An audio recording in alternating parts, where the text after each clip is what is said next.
Hi friends, host Eric here, host Talking with Famous People, and I'm making a video today about growth arcs and steps in development. It seems to me there are about 10 stages of development, and this is probably something that's consistent for most people to some extent. This video thereby gives you a chance to see what step am I on? What belt am I in personal growth? Am I a black belt yet, or a brown belt, or whatever? Number one step, when you're a baby, experience as a body slash mind. First thing that happens. Not a very memorable step. You mostly forget it. Number two, distinguish between myself and the world. This occurs with object permanence and the other one, which is called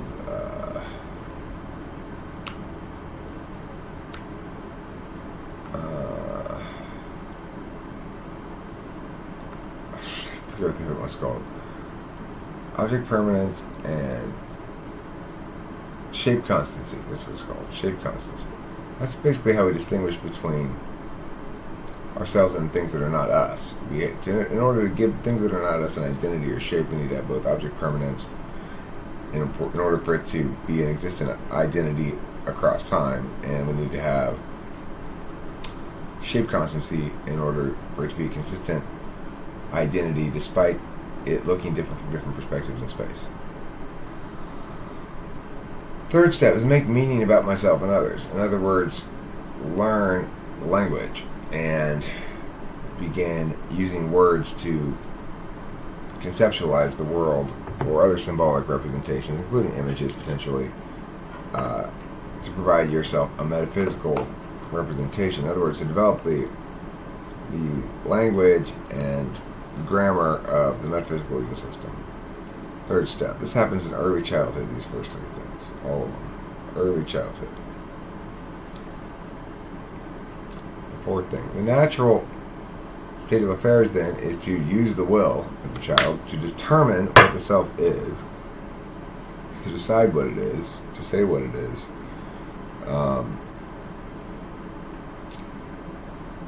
to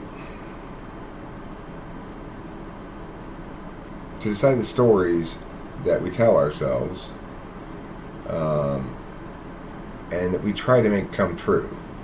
Now, this is going to be reflexive at this stage, so it's necessarily going to involve a lot of non-optimal realities happening here, as one tries to, without adequate,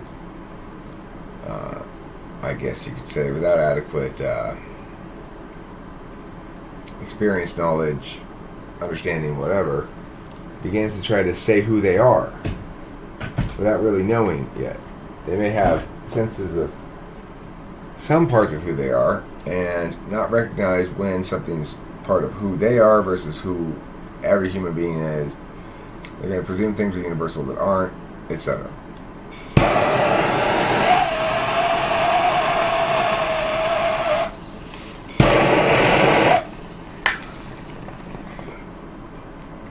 This process of willing itself also includes distinguishing itself from others, such that it can include the beginnings of habits of reduction, where you go, people who do meow are no good. So this is basically where much of the bad decision making that you are responsible for yourself occurs. Now, for most people, this process of willing itself and making meaning about myself and others, if you're in a healthy environment, is going to be, largely a good thing. But there will always be, no matter how healthy the environment, some narratives that need to be undone later on as you become a more realized self. After will the self, we have bury the self.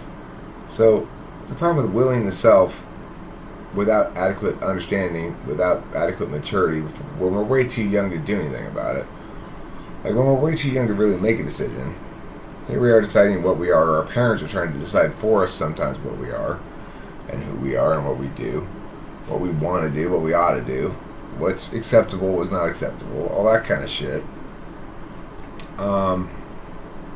it creates a lot of damage because nobody's going to be able to be the person that society keeps telling us we all should be. Namely, the world tells us a lot of different narratives about how we ought to be, what's wrong with us, how we could be more optimal, why we fall short, whatever.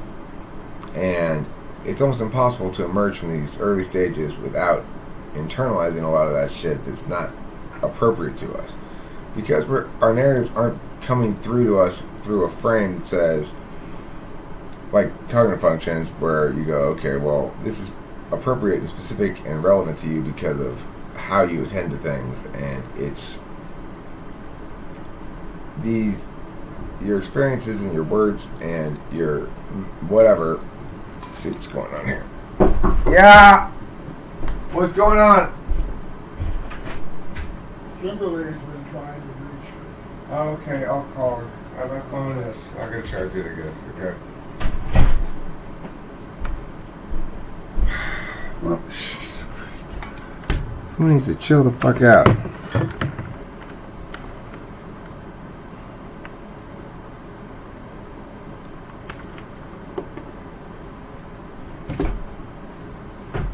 Okay. So,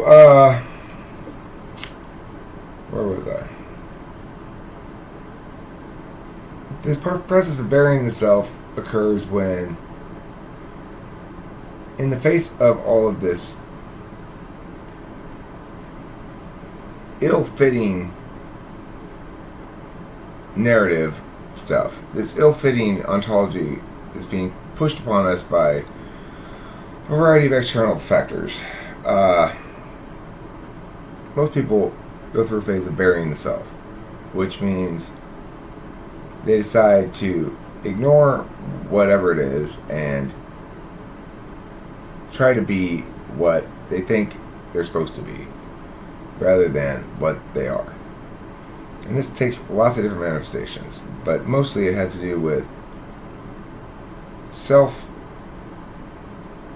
self-punishment about shit that's really outside of people's control. Like, if you're SE polar, you're going to have trouble getting a lot of shit done unless circumstances line up such for you that you don't. And everybody thinks that's sort of a decision people make, but if you're SE polar, it's not. It has to do with whether circumstances align such that it's conducive to that.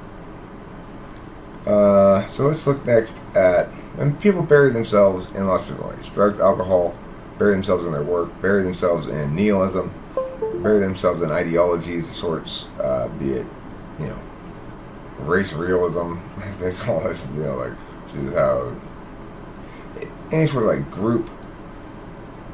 group narrative attack, constructing enemies, shit like that. It's ways of just burying the self and refusing to deal with reality as it is. Instead, clinging to precious frames in hopes that they will save you in the topsy-turvy sea. But no such frames ever will. Alright, so let's look now at the next bit. After burying self, this is the process of becoming a messed up person. Then we begin the process of saving oneself. So first thing you gotta do to save oneself, the first step is owning the self. That means being able to take real accountability for your actions, being willing to make amends, and admit when you're wrong and stuff like that. Forgiving the self means that when you own the self and accept that you're really a flawed, fallible human being and you make mistakes and you've done some fucked up shit, that doesn't define you. Those are things that deviate from who you are rather than representative of who you are. That's what it means to forgive the self. Is to assume that you are a good person and your bad behavior is a deviation from that core truth rather than a negation of it. And then third, you relinquish the self. So, in other words, you've got to kind of try to stop, you got to understand the experience of let me try to not will the self. Um, where else might I attain directionality? Well, except for the self. Well, I mean, this is why there needs to be some sort of meta-rationalism or magical thinking involved. Some sort of understanding of meaning smithing, that narratives create the reality that they speak. Reunite with the self means after you're done relinquishing the self, you have to go back to being a willful self again. Hopefully, willing more successfully this time. No real understanding of growth, actualization, optimization, enlightenment, whatever you want to call it, ends up with relinquishing the ego or the self. That's here on the stage of growth. So if you're a Zen Buddhist or something, you will never get past 6C if you think that's all there is to it. Remember, 6D, you always reunite with self, and ultimately you are a willful being, an ego, and you must manifest that being. You cannot try to avoid it and think that you're doing anything. 7, optimize the self. So at that point you have to affirm the self, like I just did. No, I'm not going to sit here, play Zen monk, and do nothing, and just be, and no, that's not my destiny. It's nobody's destiny. So we got to affirm the reality of being a self, a mortal self in the crazy mixed up world in which we live, and not try to remove oneself.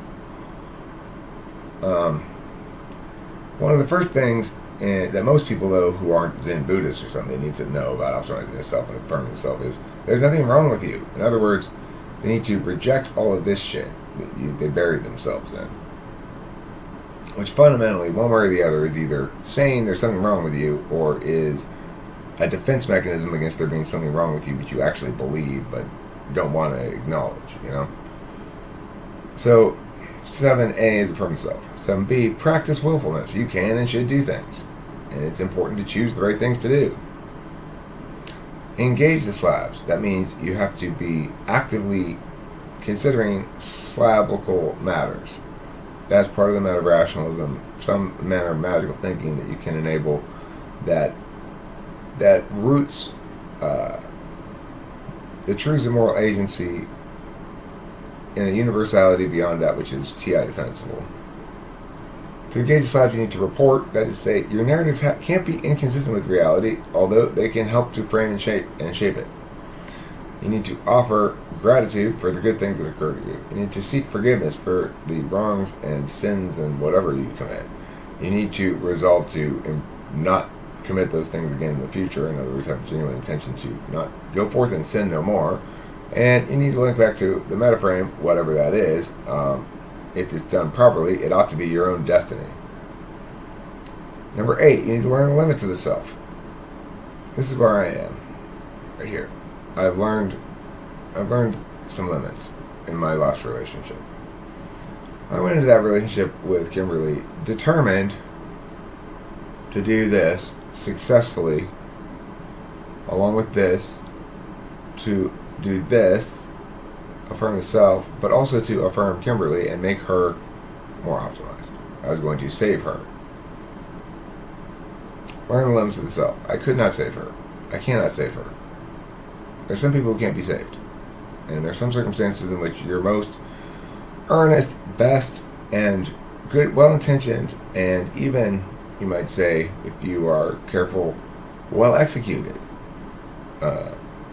course of action or willfulness will fail because it runs foul of the willfulness of another. And willingness is a prerequisite to everything after 5. Willingness. You cannot force willingness on people. You cannot will willingness. And understanding the limits of the will, namely, will is not there to compel other people non-consensually in anything. I'm about to embark on number 9, sacrifice itself. Now in this case, having learned that there are absolute boundaries that cannot be over, cannot be overcome, like the speed of light or something, right? Remember, then I return to the reality that most things are beneath the speed of light, and most of the time I can do things.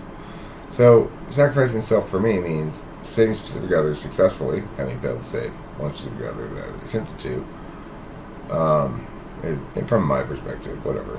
Maybe I did after all. I don't know. Maybe she didn't need saving. Maybe it's presumptuous of me to say so. But there are people who need not saving exactly. They're not at risk of meowing, but they need my sacrifice to attain what they need to attain.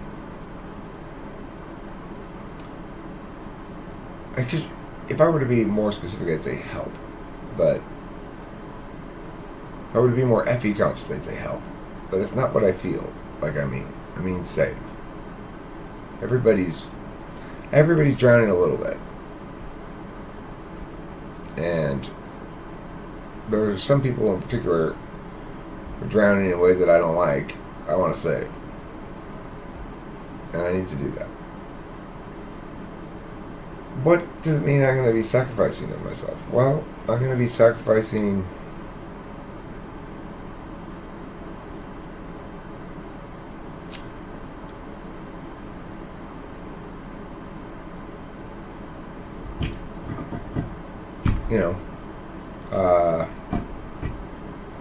resources, attention, energy.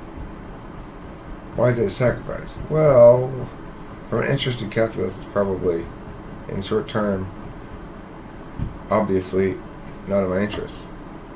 But it doesn't matter.